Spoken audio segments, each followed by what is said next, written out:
अपनी 2025 केमिस्ट्री का एक और क्वेश्चन जो कि आपकी स्क्रीन पे ये रहा। इस क्वेश्चन में आपको बताना है कि डाल्टन्स एटॉमिक थ्योरी इनमें से कौन से लॉ को एक्सप्लेन नहीं कर पाए। तो पहला है लॉ ऑफ मास कंजर्वेशन। इस लॉ को डाल्टन्स एटॉमिक थ्योरी एक्सप्लेन कर देती है, जिसमें होता है कि मास को ना ही बनाते हैं ना ही डिस्ट्रॉय कर सकते हैं, बट एक फॉर्म से उसको फॉर्म को चेंज कर सकते हैं। तो ये आपका, इसको तो एक्सप्लेन कर लिया था उन्होंने। दूसरा है लॉ ऑफ कांस्टेंट प्रोपोर्शन। इसका दूसरा नाम होता है लॉ ऑफ डेफिनेट प्रोपोर्शन। इसमें क्या होता है कि डजंट मैटर कंपाउंड का सोर्स क्या है या फिर मेथड ऑफ प्रिपरेशन क्या है, उसमें जो कंपोनेंट्स का वेट का रेशियो होता है वो हमेशा सेम होता है।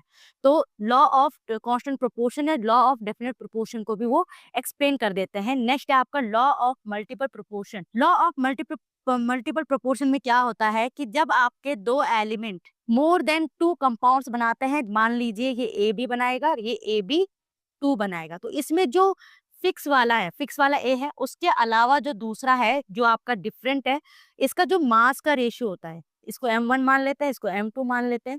इनका mass ratio means m1 m2 का जो रेशियो होता है वो सिंपल होल नंबर रेशियो होता है। तो ये आपका लॉ ऑफ मल्टीपल प्रोपोर्शन कहता है। तो इसको भी डाल्टन्स एटॉमिक थ्योरी एक्सप्लेन कर लेती है। वो आपका लॉ ऑफ गैसेस वॉल्यूम को एक्सप्लेन नहीं करते हैं, जो कि लॉ ऑफ गैसेस वॉल्यूम क्या होता है कि किसी भी गैसियस रिएक्शन में जो रिएक्टेंट्स आपस में कंबाइन होते हैं और प्रोडक्ट फॉर्म करते हैं, वो सिंपल होल नंबर रेशियो में कंबाइन होते हैं।